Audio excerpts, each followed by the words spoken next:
if you know. Hey, what's up, you guys? So today I'm going to be doing a story time on my labor and delivery. First off, I want to start informing you guys that my daughter and my boyfriend is in this channel. Um, it's just we don't live together, so once and she's asleep and I don't want to wake her up. So once in the next video, they will definitely be featured in it. If not him, then she will be in it because my next video will be a vlog. But if something happened where he doesn't want to be in a YouTube channel or something like that, then I would change my intro and my YouTube name. But for now, I'm just posting content. So we're gonna do a story time my labor and delivery. Um Labor and delivery, let's see. So I was okay, so I think I made it to 40 weeks and 39 weeks, and I supposed to we got induced. Well, I supposed to head on the 29th of June. But when I went to the doctor, you know how you go to the doctor for your every week checkup and they check you to see how many centimeters you are. So I was 1 centimeter, and she was like, okay, we're gonna schedule you for this upcoming Monday to get induced, which was June 25th. So I was scheduled to get induced June 25th at 9 o'clock that night on a Monday. So I was nervous. So when she told me, I told my family, I told my child's father, I told my mom-in-law, I told everybody the news. You know, Monday I'll be going in to have my baby, which everyone was pretty much waiting on. Like, wow. So I was excited because I was gonna meet my child. And I was also nervous and scared because the stories I heard from other people and experiences I seen on YouTube. Which, if you are having a baby, do not Google YouTube. Do not Google how does it look when you have a baby. Do not Google anything because it will scare you to death, literally. But so we got in there. So time went by. I went to the doctor around. I left for a doctor. I want to say around about 8 something, going on 9. I left. I had my bags packed. Really bag packed. So I went in. I got checked in my room. I got induced, and y'all, when I say this, she used to lay on my bladder a lot. She used to just lay her face up against my bladder, so I used to have to pee literally every 5 minutes, maybe 2 seconds apart. Like, I don't know, I had to pee a lot. So, cause I went in, I got induced, and I got hooked up to the cords and everything. And I had to keep unplugging it. My boyfriend had to keep unplugging it to take me back and forth to the restroom. Walk me to the restroom and stuff. So I was like, oh my God. And I just got so annoyed because I had to keep getting up and pee. Then my mouth, and I was pregnant. I had a lot of my mouth was dried out a lot. I had to spit a lot, so I had to keep myself hydrated a lot because I was very dehydrated early in my pregnancy. So I was eating ice and stuff. My mouth used to always be dried out because for me being pregnant is one of the pregnancy symptoms. So I was eating ice. That made me have to pee even more. So I had to keep getting. I was like, huh. So finally the next day came, Tuesday. I gave birth to my baby Tuesday around, I'm gonna say 1:40 something p.m. If it wasn't one, some up in that time I gave birth to her. So the next day, my doctor came in. She broke my wire because I had got induced. But let's remind you, I wasn't really feeling nothing. I was feeling a little back pain and stuff. I was just more like chilling. I really didn't. The pain really didn't hit me yet. So, I went in there. So she came in there. She broke my water. She told me, "Okay, you're 2 centimeters down, lady." She also told me that my legs were too tensed up, and I was taking myself into a C-section. So that scared me because I don't want to C-section because I already have low blood. I already have low blood and low iron. So that's a big thing for pregnancy, anyways. Because everybody know you lose blood you can lose a lot of blood during pregnancy, during vaginal birth or C-section. It doesn't matter. You can lose a lot of blood. So, she gave me this peanut ball. She was like, put it between your legs to keep your legs open so you could stop being so tensed up and pushing her away from a contraction. Because she basically was telling me that every time a contraction came, excuse me, y'all, my daughter's right here, that's why I don't keep doing this. But every single time a contraction would come, she would tell me like my daughter was trying to push down and come down some more, and I was rejecting her. I was too tensed up down there. So she gave me a peanut ball. It was literally a ball like a peanut. She held my legs open, and she put a catheter in me also. I got a catheter in me. A catheter, if I'm saying it right, where they insert into your vagina, into your private area. And they you know, where you have to, you just pee and, you know, you got to pee, you don't know it because you once you get epidural, it numbs your whole body up from the waist down. So you don't even know you have to pee or nothing. You just, you know, you just peeing, but you don't know you pee. You know, basically is what I'm saying. So, you know, I was happy for that because I was tired of getting up to use the restroom. I had to unplug all those cords and plug my IV machine back up. So when I got the catheter, I was actually happy. And then I just kept, the part that I hate the most is I was keep getting checked. But I will say this, once I got my epidural, I stopped feeling it. So I was okay with it. You know, she checked me, and I went from 2 centimeters to 4 centimeters. Correct. And then I went to 4 centimeters to 9.5 centimeters because the peanut ball opened my legs and it took the tents down. So, yeah, so they opened my legs up or whatever. And she was like, "You 9.5 centimeters." Because I almost came to the hospital around about 12 something to check on me. And I was, you know, I wasn't there far along. I didn't know how far along I was, so mom came in there at 12 something. I didn't know I was almost 9 centimeters because they had been hours went by before they had checked me again. So they told me 9 centimeters and a half, and loud. And if you have a baby, you know that when it's time to push, you feel like you have to take a bowel move, and it just stuck there, and it hurts so bad and it's so annoying. Then if you have to lay straight on your back to push, it's like so annoying. So I started to feel that, and I was like, oh my God, is it time for me to push because I'm having pressure, like a bowel movement right here. It's like it's hurting. It's like it's stuck right there, and it's weird because it's like the baby's in your stomach, right? But when it's time to push, it's like you're in the bowel movement. It's like, what the world? How is that? But I don't know. But I told her, I was like, well, I got to have a bowel movement. She was like, okay, she's like, okay, that means you get ready to push. So I called.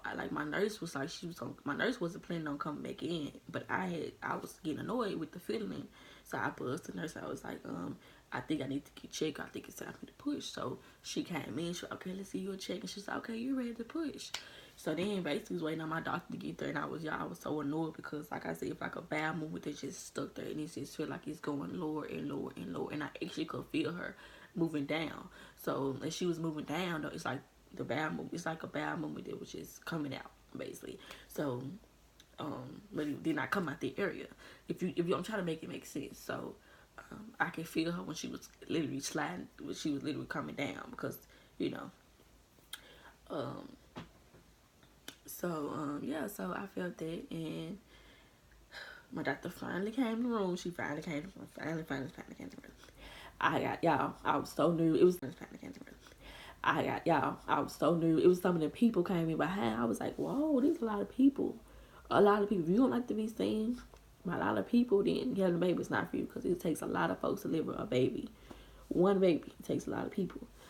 Because you got people that monitor, you got people that clean them, people that clothe them, people that's there for you, you know, things like that.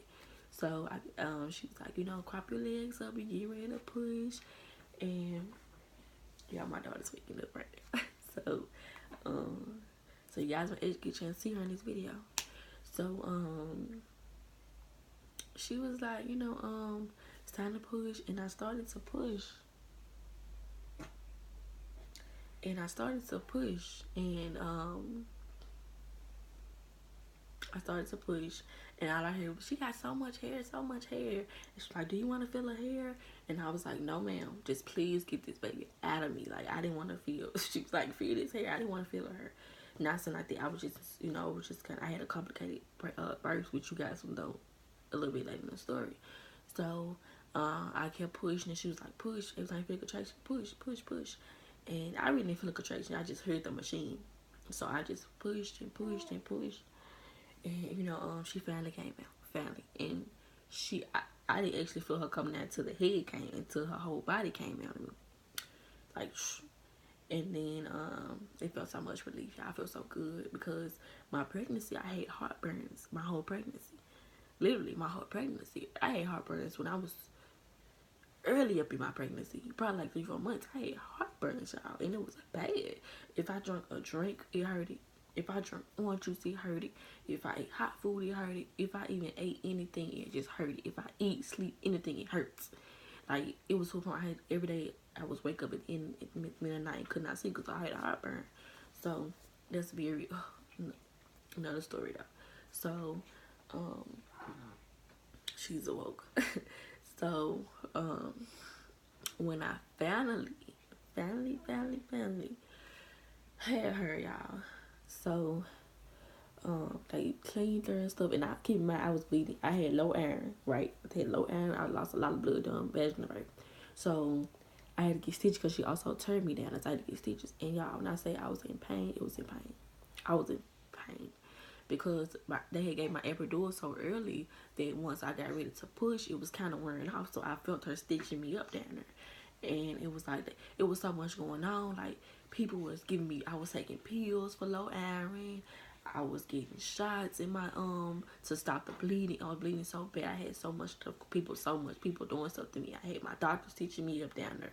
I had another nurse passing me iron pills to take.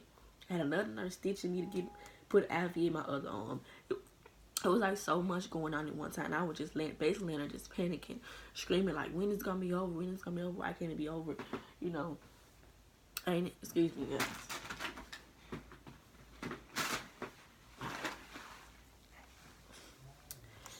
So I didn't even get a chance. This is my daughter, y'all. This is Kiana. She just woke up looking crazy. So I didn't even get a chance to basically like see my daughter when she came out because I was in that much pain and I was bleeding that bad. And when they threw her on me, I didn't even look at her. I looked at the back of her head. Somebody's sleepy. I looked at the back of her head, and when I saw her and I saw her, I knew she was okay. And they took her, and I didn't, I took her to clean up and stuff. And I was still getting stitched and everything, getting the blood and everything, trying to stop my blood and everything. So once I finally got done getting stitched, yeah. So they gave me these pills that I had to take, right? They gave me diarrhea, but they didn't tell me because there was so much going on. They were too busy trying to stop the bleeding. So I was done. I had bad diarrhea. And then mind you, I couldn't even get up to go to the restroom. So I basically did not even know it was coming because I had more epidural, which, okay, I skipped ahead a little bit. I had got some more epidural when she was stitching because she was like, you don't supposed to feel this. I was like, well, I feel it and it hurts.